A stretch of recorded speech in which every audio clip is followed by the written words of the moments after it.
이 세상은 오랫동안 어른들을 중심한 사회였습니다. 특히 우리나라와 같이 유교적 전통과 문화를 가지고 있는 이러한 나라에서는 아이들이 별로 관심을 받지를 못했습니다. 사실 우리가 세계사를 들여다보면 여자들도 사람으로서의 어떤 인권을 인정받지 못한 것이 최근 일입니다. 1900년대에 들어와서야 여자들이 사람으로 인정을 받고 투표에 참여할 수 있는 권한이 1900년대 중반에 와서 시작이 되었습니다. 옛날에는 남자만 사람이었죠. 그것도 어른들만 말입니다. 그러니까 아이들은 어른들의 하는 일에 전혀 관여할 수가 없었을 뿐만 아니라 그냥 시키면 시키는 대로 다 해야 되는, 그리고 가정에 있는 아이들이 이 부모들에 의해서 상당 부분 학대를 당하면서 어린 시절을 지내야 하는 이러한 일들이 가부장적 제도를 가지고 있는 우리 한국 사회의 오랜 이러한 전통이었습니다. 사실 요즘에 그런 생각들이 많이 변하고 어린이들의 그 인권이 좋아졌다고 하지만 지금도 여전히 아이들을 향한 폭력이나 유기, 살인 이러한 범죄들이 너무나 자주 일어나고 있다는 것입니다. 지난달에 인천에서 있었던 그 초등학교 학생, 12살 먹은 학생이 부모에게 두드러 맞아 죽은 이러한 사건이 보도가 되었죠. 그 아이가 맞아 죽은 것도 억울한데 12살 난 초등학교 아이가 몸무게가 30kg도 안 나가는, 굶겨 죽이는 이러한 일을 부모들이 했다는 것입니다. 그래서 경찰에 잡혀서 지금 재판을 받고 있는 이러한 상황입니다. 경악할 일은 무엇이냐면 그 조그마한 아이를 의자에다가 16시간 동안 묶어놓고 때렸다는 것입니다. 이게 가정에서 있어지는 일, 지금 우리가 숨쉬고 있는 바로 이 시간 벌어지고 있는 일이라고 생각을 하면 이게 도대체 이게 어느 나라 이야기인가 싶을 정도로 황당한 이러한 마음을 우리들이 지울 수가 없습니다. 제가 어린 아이들에 대한 이야기는 몇 주일 더 지나서 아마 5월 셋째 주일 정도 마태복음에서 예수님이 어린이들에 대해서 하신 말씀이 있기 때문에 마침 가정의 달에 딱 맞게 들어와서 그때 제가 조금 더 자세히 이야기를 하려고 합니다. 아이들은 마치 도자기를 만드는 진흙과 같아서 누구의 손에 의해서 만들어지고 누구의 손에 의해서 빚어지느냐에 따라서 아이들의 장래는 결정이 된다고 해도 과언이 아닙니다. 좋은 부모 밑에서 훌륭한 자녀들이 자랄 수 있고 나쁜 부모 밑에서는 아이들이 좋아질 길이 거의 없는 것이죠. 하나님께서 오래전에 이스라엘 백성들이 출애굽을 했을 때 그 유월절이라고 하는 이 사건을 통해서 이스라엘 백성들을 구원해 내시죠. 유월절 사건이 뭡니까? 하나님이 보내신 죽음의 사자가 온 애굽 땅을 지나고 있을 때에 이스라엘 백성들을 살리시기 위해서 양을 잡아가지고 그 피를 문설주와 인방에 발라서 죽음의 사자가 그곳을 지날 때에 이스라엘의 가정에는 죽음이 이르지 않도록 담을 넘어갔다고 하는 이러한 의미에서의 유월절 사건이 있었습니다. 그 사건으로 이제 바로가 손을 들고 이스라엘 백성들을 내보내게 되는 이러한 일이 벌어지게 되죠.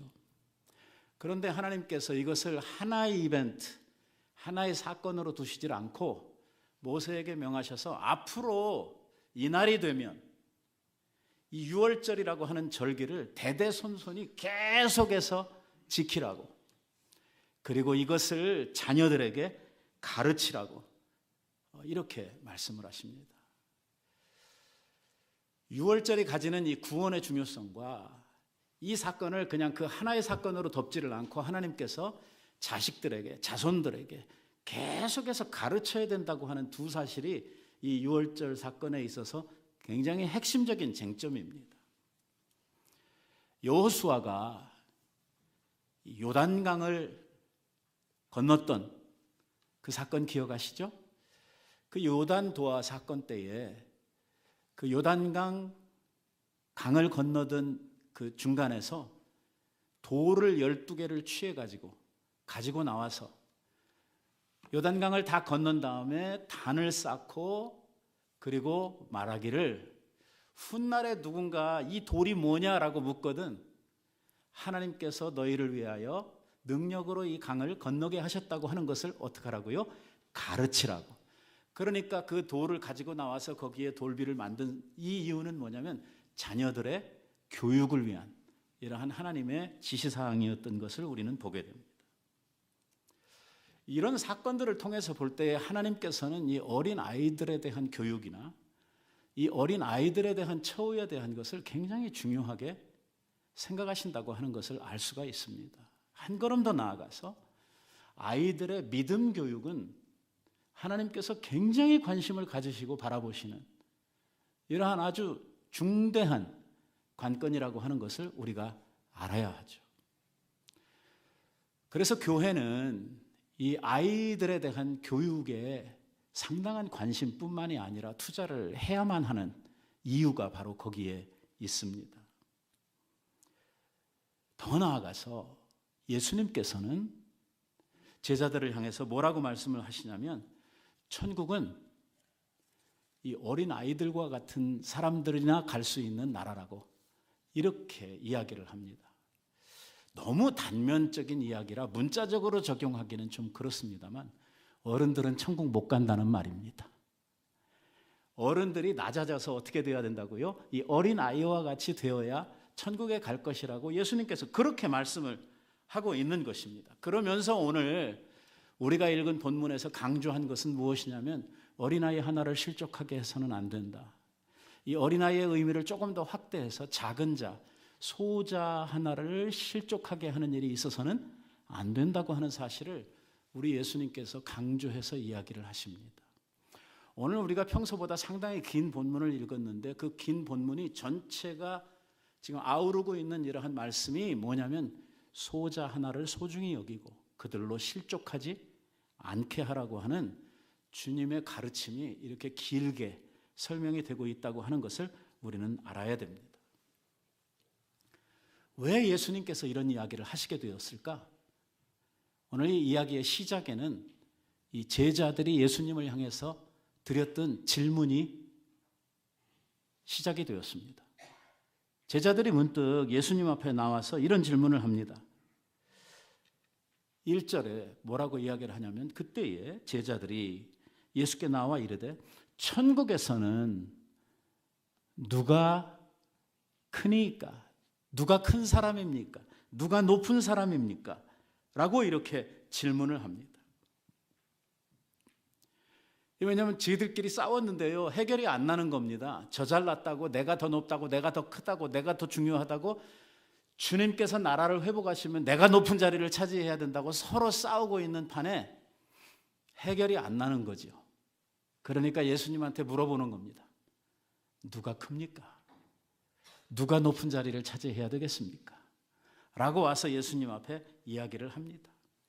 제자들은 왜 이런 뚱딴지 같은, 그리고 우리가 들으면 우리 같으면 좀 창피해서라도 이런 질문은 안 할 것 같고 그냥 속으로 생각은 하더라도 내놓고 이야기는 못할 것 같은 이러한 질문인데 어떻게 제자들은 뻔뻔하게 예수님 앞에 나와가지고 이런 질문을 이렇게 해댈 수 있을까? 그것은 당시의 제자들이 하나님 나라에 대한 개념이 거의 없었기 때문입니다.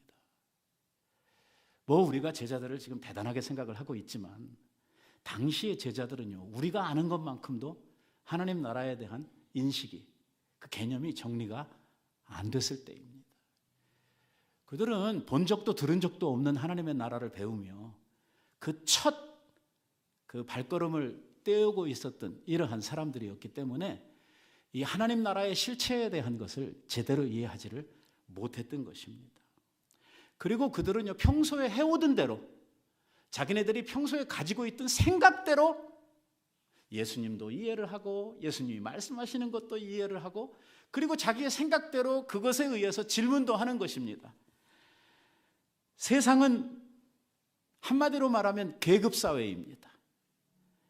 세상에 살만한 것은 차별이 있기 때문입니다. 공부를 열심히 하면 뭐가 주어지냐면 상과 언어가 주어집니다. 100점을 맞아보세요. A를 받아보세요. 1등을 해보십시오. 그냥 받고 아무 상도 없고 거기에 따르는 아무런 혜택이 없다고 그러면 100점 맞으려고 1등 하려고 노력하겠습니까? 안 하지요. 누가 그렇게 하겠어요? 그렇게 하면 반드시 거기에 따라가는 보상이 있거든요. 거기에는 차별이 있습니다. 그래서 학교에 가서 학생들이 다 똑같은 것 같지만 똑같지 않습니다. 얘는 1등 하는 애, 얘는 2등 하는 애, 쟤는 꼴등 하는 애, 얘는 어느 대학 갈래, 얘는 그 다음에 어느 대학 갈래. 이게 정해져 있어요. 그러니까 그 차별 속에서 우월감도 갖고 열등감도 갖고, 그 차별 속에서 사람들은 내가 조금 더 노력해서 높은 자리로 올라가야 되겠다, 성적을 좀 더 잘 받아야 되겠다, 내가 뭐 이런 것도 있고, 또 이게 잘 안 되는 애들은 아예 자포자기하고 자빠지는 이러한 일도 생겨나게 되는 것입니다. 가능하면 이 성공의 사닥다리, 이 출세의 사닥다리를 높은 곳으로 올라가려고 하는 것, 그리고 가장 높은 것에 도달하는 것을 세상에서는 성공이라고 이야기를 합니다.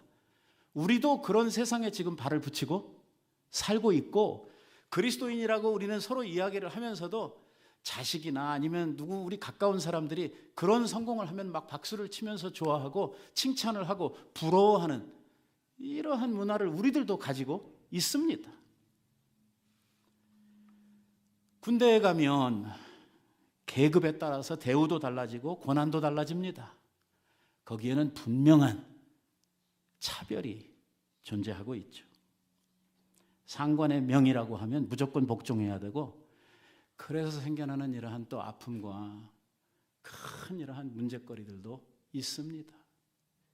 똑같은 병인데 작대기 하나 더 달았다고 애를 그냥 죽도록 괴롭혀가지고 아이들이 맞아 죽거나 자살해 죽는 이러한 일들이 군대에서 종종 일어나고 있지 않습니까?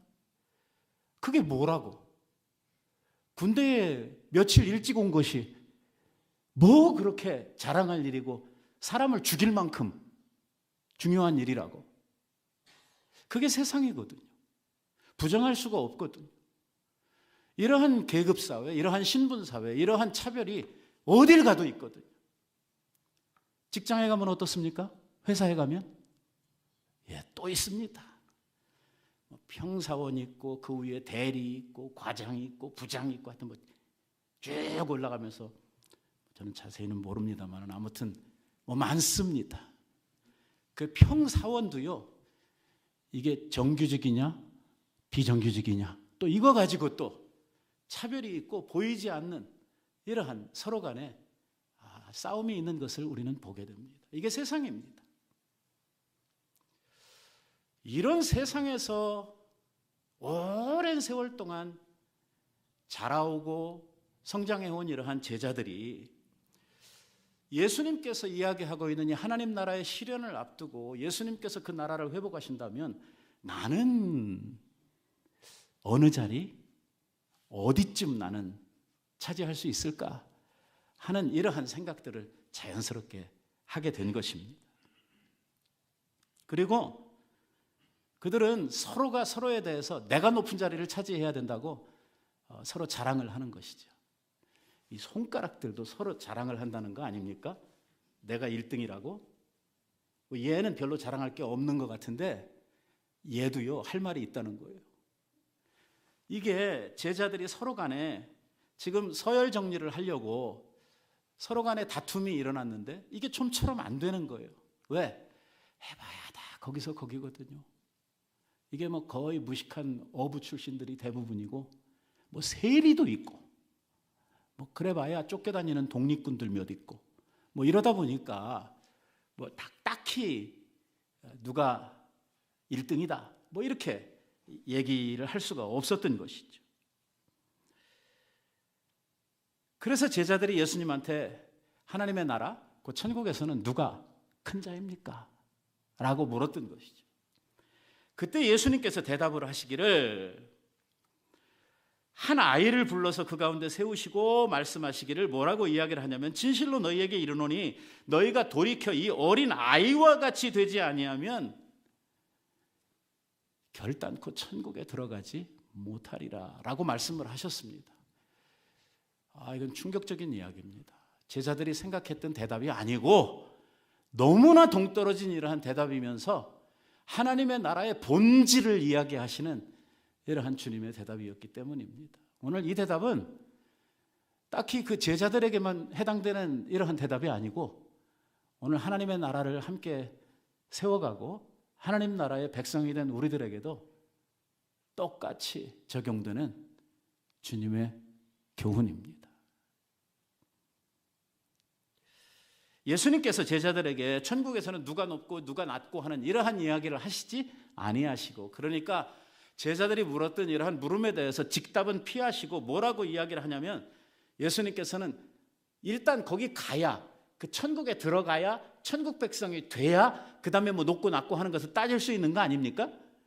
들어가야지 뭐 그 다음에 뭐 1등이니 2등이니 그걸 나누지, 들어가지도 못한다고 하면 이런 논쟁 자체가 아무런 의미가 없는 이러한 일이 되는 것인데, 예수님께서 그 말씀을 하시는, 일단 들어가는 문제부터 해결을 하라는 것입니다. 하나님의 나라에 천국에 들어가려고 하면 너희가 돌이켜 이 어린아이와 같이 되지 아니하면 안 된다고 주님께서 딱 잘라서 이야기를 하십니다. 하나님의 나라는 어떻게 보면 세상 나라와 정반대되는 나라다, 우리가 이렇게 생각을 해도 크게 아마 틀린 말은 아닐 것입니다. 세상에서는요, 어린아이들이 자라서 어른이 됩니다. 누구도 이 세상에서 어른으로 그냥 푹 태어나는 사람은 없습니다. 처음 지음받았던 아담이 아니고서는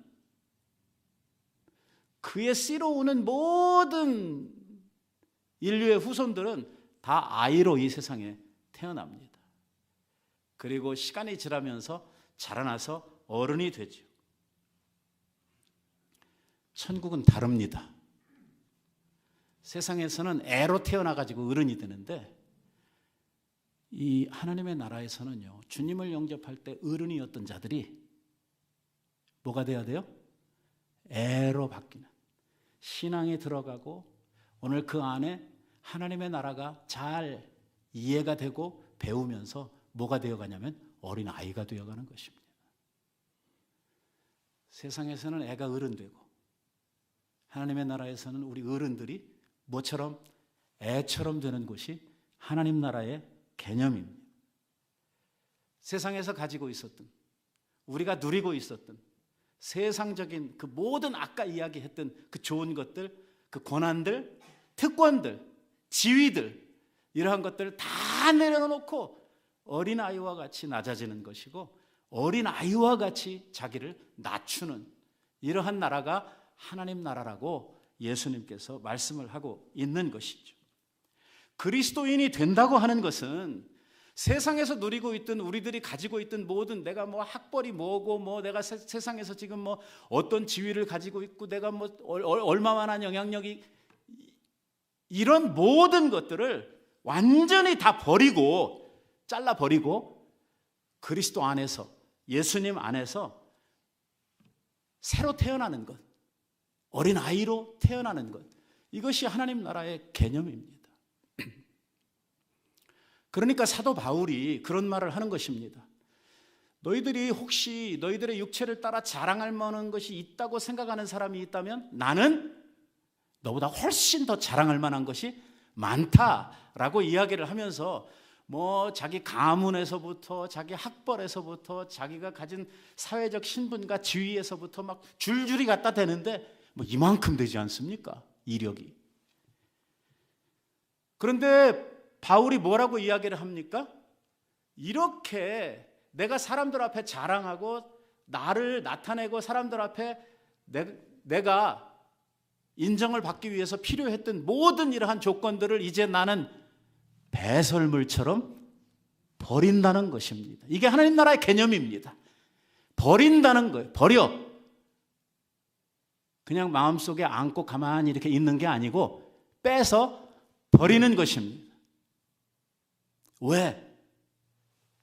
그리스도께 발견되고 그리스도의 사람으로 주님 만나기 위해서 내가 이게 꼭 필요하다고 이렇게 바울은 이야기하는 것입니다. 그러니까 오늘 우리는 하나님 나라 백성으로서 산다고 할 때에 지금까지 살아온 나의 어떤 배경이나 지식이나 경험이나 신분 이러한 것을 가지고 와서 사는 것이 아니고 완전히 그리스도 안에서 새로운 사람으로 태어나 어린 아이로 출발을 하는 것입니다. 그러니까 중요한 것은 교회에 와서 세상에 가지고 있었던 자기의 신분이나 세상에서 자기가 누리고 있는 이러한 특권들을 교회에 와서도 행사하려고 하면 됩니까? 안 됩니까? 안 됩니다.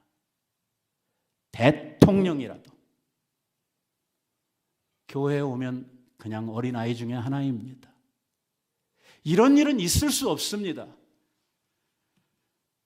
교회 목사님들이 모여가지고 국가 조찬기도회를 하면서 예배가 시작해서 한참 흘러가고 있는 중간에 전 대통령님께서 오셨어요. 지금 대통령도 아니고 전 대통령께서 예배 시작하고 나서 한참 지나가지고 그랬더니 사회하는 목사님이 예배를 중단하고 우리 전 대통령 아무개 대통령이 오셨습니다. 다 일어나서 박수하고 환영으로 맞읍시다. 무슨 있을 수도 없는 이런 게 안 통하는 나라가 하나님 나라입니다. 하나님 나라는 세상의 그 어떤 것도 작용될 수 없습니다. 왜? 이 나라는 아주 독특한 나라이면서 이건 아주 유니크한, 아주 특별한 이러한 나라입니다. 그래서 예수님께서 하시는 말씀이 그러므로 누구든지 이 어린아이와 같이 자기를 낮추는 사람이 천국에서는 큰 자다. 자, 먼저는 뭐라고 이야기를 하셨냐면 어린아이와 같이 되지 아니하면 천국에 아예 갈 수도 없다.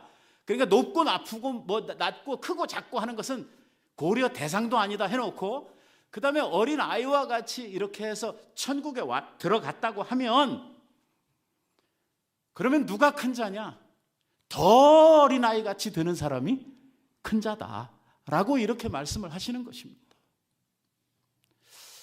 그래도 어린애들 중에서 조금 더 철이 들고 조금 더 나이가 먹고 한 애가 좀 낫지 않겠습니까? 하는 생각이 우리한테 드는데 아니래요. 뭐라고 이야기하냐면 더 어린아이 같은 이러한 사람이 더 큰 자다 이렇게 이야기를 하죠. 그러니까 우리의 세상적 상식으로는 도저히 이해를 할 수가 없는 이러한 말씀을 예수님께서 지금 하시고 있는 것입니다.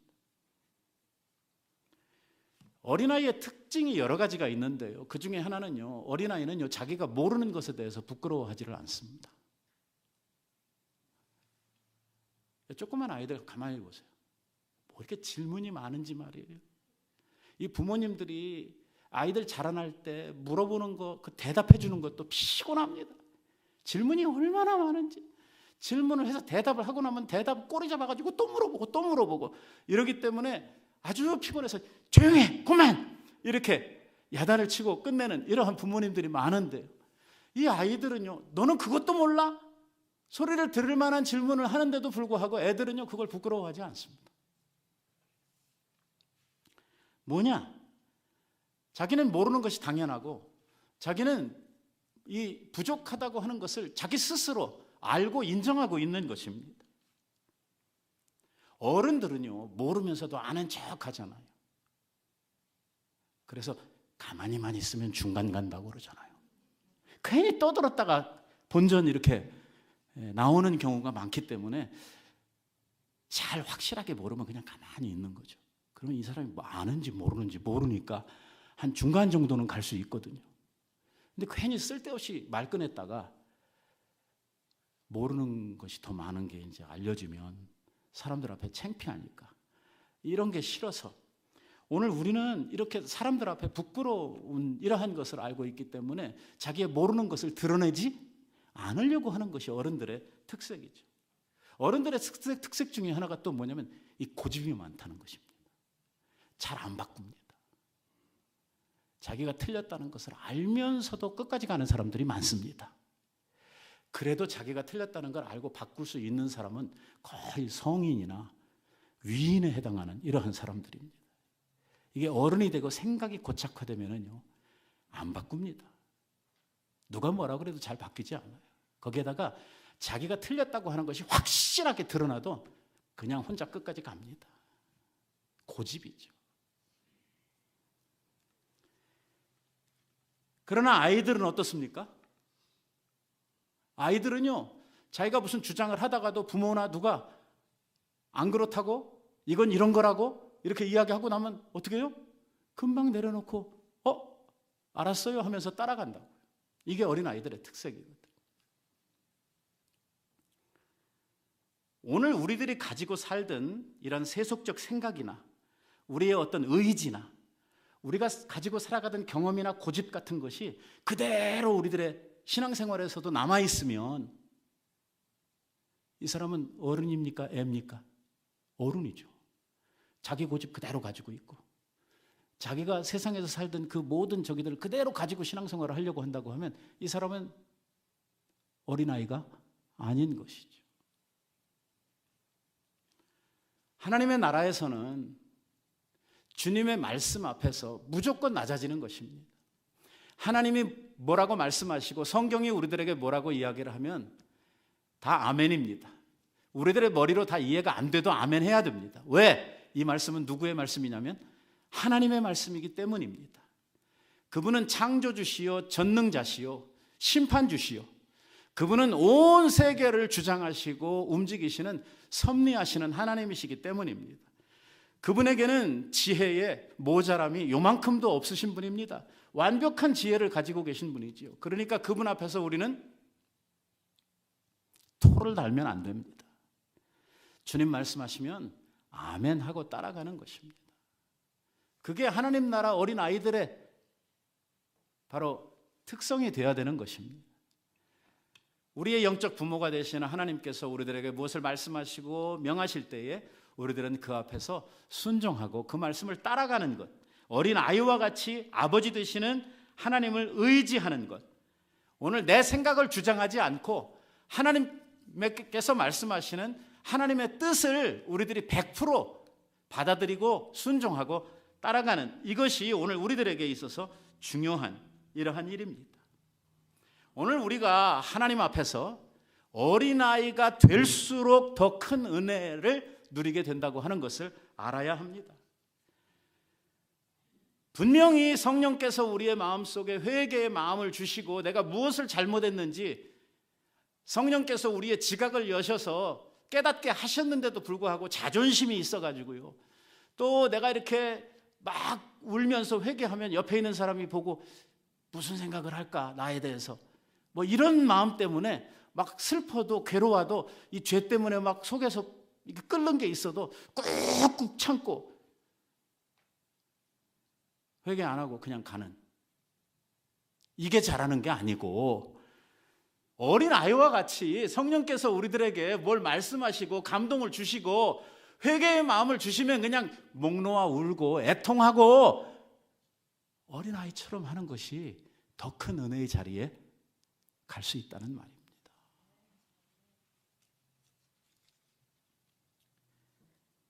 하나님 앞에서 내가 잘못한 게 있으면 잘못을 바로 인정하고 하나님의 말씀에 이것이 옳은 것이다, 그건 잘못된 것이다 하면 그 앞에서 바로 내 자신을 바로잡고 교정하는 이러한 것이 어린 아이들이 가지고 살아가는 어린 아이의 특징이죠. 하나님께서는 이런 사람들을 사랑하신다는 것입니다. 하나님이 싫어하는 사람이 누구냐? 고집센 사람입니다. 이 고집센 사람을 다른 말로 바꾸면 뭐가 되냐? 교만한 사람이 되는 것입니다. 하나님은 교만한 사람과 끝까지 싸우십니다. 겸손한 사람들에게는 은혜를 베푸시지만 교만한 자는 하나님이 뭐 하신다고 그랬습니까? 대적하신다 했습니다. 대적이 뭐예요? 더불어 싸운다는 말입니다. 하나님은 교만한 자를 반드시 꺾으십니다. 그러니 하나님 앞에서 자꾸 고집 쓰면 안 됩니다. 빨리빨리 꼬리를 자를수록 좋은 것이죠. 하나님이 우리들에게 말씀을 통해서 깨달음을 주시고 우리를 권고하실 때 우리는 아멘 하고 예 그렇습니다. 제가 잘못했습니다. 주님 말씀이 맞습니다. 이러고 가는 것이 중요하다는 것입니다. 자, 이제 주님의 가르침은요, 하나님 나라 백성의 특색에서 끝나질 않고 한 걸음 더 나아갑니다. 이제 한 스텝 더 가는데요. 뭐라고 이야기를 하냐면 또 5절에 누구든지 내 이름으로 이런 어린아이 하나를 영접하면 곧 나를 영접함이니 라고 이야기를 하십니다. 자, 첫째는 하나님의 나라는 어린아이와 같은 사람들이 가는 나라요 누리는 나라라고 이야기를 하셨어요.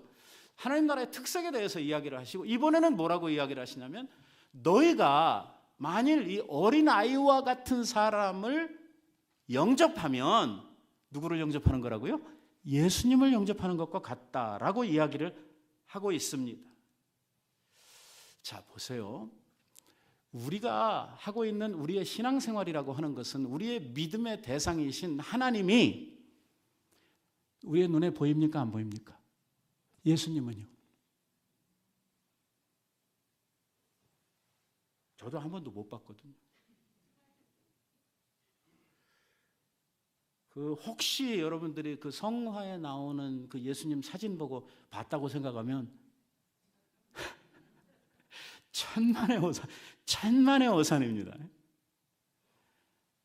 그렇지 않아도 그것 때문에 최근에 어떤 신학적 논쟁이 생겼어요. 이게 그리는 게 이게 옳은 거냐 아니냐. 왜 이계명에 보면 형상 어떤 것도 만들지 말라고 했는데 그걸 그림으로 그려서 성화로 이런 교회 같은 데 붙여놓고 사람들로 하여금 이게 바로 예수다, 이게 하나님이다 이렇게 하는 것이 이게 옳은 거냐 하는 이런 신학적 논쟁이 최근 들어서 아주 활발하게 이루어지고 있거든요. 아무튼 여기서 제가 이야기하려고 하는 것은 뭐냐면 하나님도 예수님도 우리의 눈으로 볼 수 없다는 것이죠. 그럼 뵈지도 않는 하나님을 어떻게 영접해요? 하나님 내가 밥이라도 한 끼 사드리고 싶은데 아니 만날 수도 없고 보이지도 않는 하나님을 무슨 재주로 우리가 영접을 하고 밥이라도 함께 사드리겠습니까?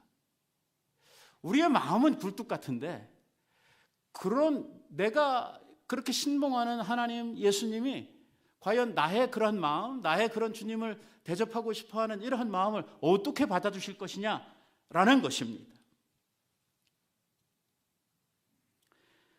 오늘 하나님께서는요 우리의 믿음 생활이라고 하는 것이 네가 그냥 생각하는 대로 네가 그냥 좋은 대로 믿으면 되는 그런 것이 아니라고 이야기를 하면서 하나님께서는 우리가 하나님을 섬기는 데 있어서 쫓아가야 될 좋은 모본들, example들을 우리들에게 주시고 있다는 것입니다. 그 중에 하나가 뭐냐면요 부모님이에요. 육신의 부모님을 공경하는 것은 단지 육신의 부모만 공경하는 것이 아니고 뭐라 그래요? 이 문제는 곧 하나님 공경하는 문제와 연결되고 있다고 이야기를. 눈에 보이는 육신의 부모도 공경하지 못하는 자가 어떻게 뵈지도 않는 하나님을 공경한다고 하느냐? 너의 육신의 부모를 공경하는 것이 곧 내게 하는 것이라고 말씀을 하는 것이죠. 이러고 나면 심각해집니다. 나는 그동안 별로 잘한 게 없는데 싶으면 이제 하나님께서 그렇게 생각하고 계실 것입니다.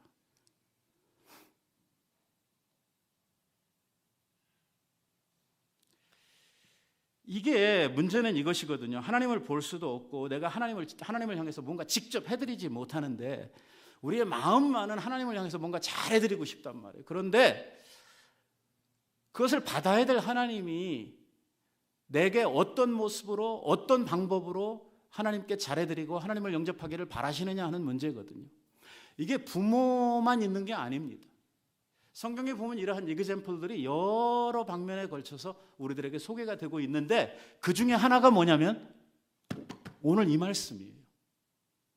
어린 아이와 같은 자 하나를 영접하면 그를 잘 대접하는 것이 곧 누구에게 하는 것? 예수님께 하는 것이다. 나한테 하는 것이다 라고 이야기를 하죠. 그러니까 하늘에 계신 예수님께서 오늘 우리가 어린 아이와 같은 사람을 대접하고 그를 영접하는 일을 저 위에 계신 우리 주님께서 당신한테 하는 일로 받아주시고 그걸 기억해 주시겠다 그 말이에요. 여러분들 지금까지 저 잘 모르는 어린애, 좀 불쌍해 보이는 애 데려다가 저녁이라도 함께 이렇게 맛있게 만들어서 대접한 적 있습니까? 없습니까? 예? 야, 이거 심각하네요.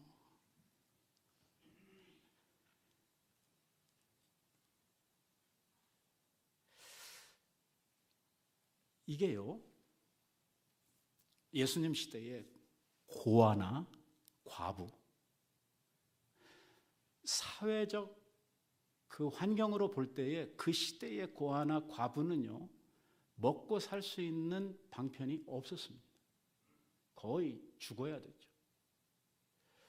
이렇게 생존의 문제로 어렵고 죽음을 직면할 수밖에 없는 고통당하는 이웃, 그래서 고아와 과부를 내 이름으로 영접하는 자들은 곧 나를 영접하는 것이다 이렇게 말씀을 하셔요. 이해가 되시죠? 그러니까 우리가 뵈지도 않는 예수님 모셔다가 뭐 접대해 드릴 수는 없으니까 우리들이 불쌍해 보이는 과부, 고아, 여기에 이 어린아이들도 마찬가지인데요, 특색이 뭐냐면 나한테 되갚을 수 없는 자예요. 우리의 교제, 우리들의 접대에는 항상 뭐가 따라가냐면 그 뒤에 따라가는 이익이라고 하는 것이 있거든요. 내가 저 사람을 접대했을 때 저 사람으로부터 내가 이런 이익을 얻을 수 있다고 하는 반사작용으로 접대를 하고요. 그리고 그게 전혀 없다고 그러면 어떤 관계에서 접대를 하냐면 내가 이 사람 한 끼 샀으면 그럼 그 다음에는 저 사람이 나한테 또 한 끼를 사고 이렇게 오고 가고 하는 이 재미로라도 접대를 하는데, 지금 이런 대상들, 고아나 과부나 어린이나 이런 대상들은 뭐냐면 주기만 하지 받을 길이 없는 대상들.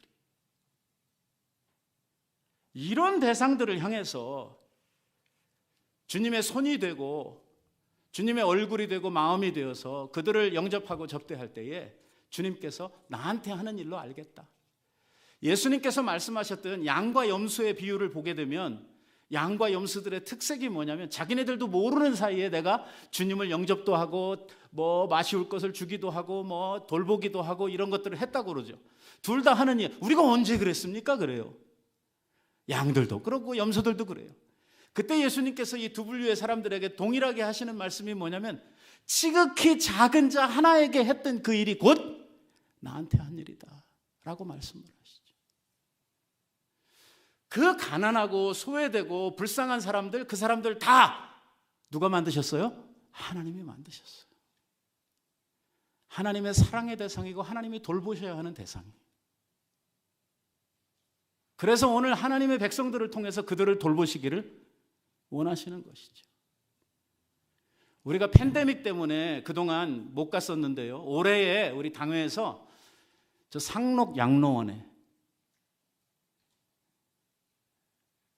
방문해서 우리 어른들 돌아보고 좀 위로하고 또 대접하고 함께하는 이러한 일을 하려고 합니다. 매년 해오던 일이죠. 팬데믹 때문에 우리가 지난 3년 동안 가지를 못했거든요. 누구 엄마인지도 몰라요. 우리는 누구 아버지인지도 모르고. 하지만 저 애쉬빌 한 산골에 그냥 버려진 것 같은 이러한 노모님들, 주님의 이름으로 찾아가는 것이죠. 이게 누구께 하는 거라고요? 예수님에게 하는 일로 하나님께서 봐주시겠다는 거예요. 우리가 하나님이 우리들에게 시키시는 일들을 하는 것입니다. 그게 성도고 그게 교회입니다. 주님이 명하신 것들을 하는 것이죠. 오늘 우리가 주변에 있는 어려운 사람들, 아주 곤란한 지경에 있는 사람들, 이러한 사람들에게 대해서 잘해주는 것, 이것을 어린아이 하나를 영접한다라고 이야기를 합니다. 여기 어린아이라고 하는 말은 문자 그대로 어린아이, 작은 자 이런 의미를 가지고 있습니다. 대접해도 대접받은 건지도 잘 모르는, 진짜 고맙단 말도 제대로 못하는 이러한 사람들을 향해서 우리들이 대접하는 것이죠. 갚을 줄 모르는, 갚을 수 없는 이러한 사람들을 돌보는 일입니다. 또 하나의 의미는 여기 어린아이라고 하는 의미가 단순히 이 어린아이만을 의미하는 것이 아니라 진짜 작은 자, 소자, 사회적으로 볼 때에 아무런 힘이 없고 사람들에게 거의 버림을 받거나 소외를 받아가지고 있는 작은 자들, 이러한 자들을 돌본다고 하는 의미도 이 속에 있는 것입니다. 그래서 우리는 기회가 닿는 대로 이런 소자들에 대해서 열심히 주님 영접하듯이, 주님 대접하듯이 그렇게 해야 되는 것입니다. 이런 일을 위해서 우리가 시간을 내고, 이런 일을 위해서 우리가 소중한 우리들의 물질을 써야 하는 것이죠. 자, 하나 더 올라갑니다. 이제 천국에서 이 큰 자를 이야기하면서 한 단계 더 올라가는데 뭐라고 이야기를 하냐면, 그래, 작은 자를 영접하는 거, 주의 이름으로 대접하는 거 좋아. 하나님께서 이를 내게 하는 것처럼 생각을 하고 너희들을 알아주시고 또 칭찬해 주시고 너희에게 복을 주실 거야. 하지만 적어도 이거는 하지 말아야 돼. 이거 하면 최악이야. 이렇게 이야기하는 게 있어요. 그러니까 대접은 못해도 이거는 하지 말아야 돼요. 동량은 못 줘도 쪽박은 깨지 말아야죠. 이게 뭐냐? 이렇게 이야기를 해요. 누구든지 나를 믿는 이 작은 자 중에 하나를 실족하게 하면 차라리 연자맷돌이 그 목에 달려서 깊은 바다에 빠뜨리는 것이 더 나으니라 라고 이야기를 합니다. 무서운 경고의 말씀. 이거요, 심각한 일입니다. 별 볼 일 없는 사람들, 내 눈에 안 차는 사람들, 진짜 작은 자들, 이러한 자들 실족하게 하면 연자맷돌 목에다 걸고 바다에 그냥 풍덩 빠지는 것이 낫다는 것이죠. 한번 생각해 보십시다. 교회가 뭐 하는 데입니까? 뭐 하는 데예요? 교회는 영혼 구원하는 곳입니다. 교회는 사망에 처한, 지금도 어둠 가운데 있는 이러한 자들을 구원해서 하나님 나라 백성이 되게 하고, 그리고 그들을 교육해서 정말 주님 보시기에 아름다운, 잘 성장한 이러한 하나님 나라의 군사들로 키우는 것이 이 교회의 사명입니다. 그런데 그렇게 하려고 하면은 이 교회는 건물이 아니고 누구요? 우리들 말이에요. 우리들이 지금 먼저 와 있잖아요. 먼저 이 교회가 앞으로 뭘 해야 되냐면 아무것도 모르는, 아직 구원의 구자도 모르고, 그리고 구원 얘기하면은 뭐 내 주먹이나 믿어라 뭐 이런 사람들 말이에요. 이러한 사람들을 어떻게 해서라도 주의 사랑으로 찾아가고 주의 복음으로 그들을 설득해서 주님 안에 구원을 일어나게 하고 그들의 생명을 새롭게 하는 일을 이 교회가 해야 되는데, 이미 그렇게 해가지고 교회에 온 그 작은 자 별 볼 일 없어요. 교회에서 별로 봐주지도 않고 존재감도 없는 이러한 사람들을 말로, 행동으로 쪼아가지고 실족시킨다?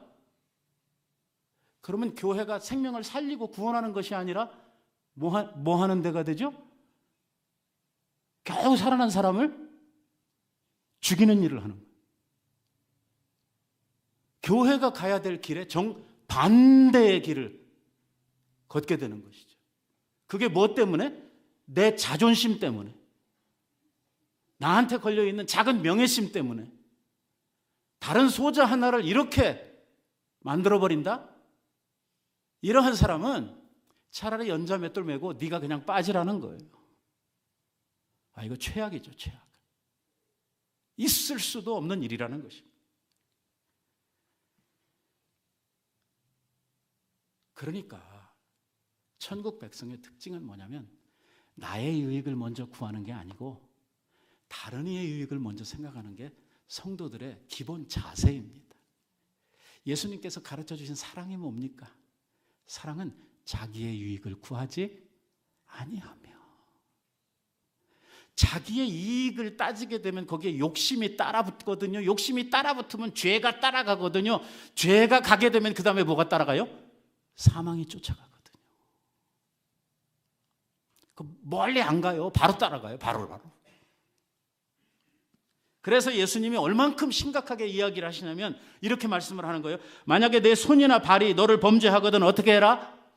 찍어버려라. 장애인으로 천국 가는 게 지옥 가는 것보다 낫지 않냐? 만약에 네 눈이 실족하게 하거든 눈을 빼버려라.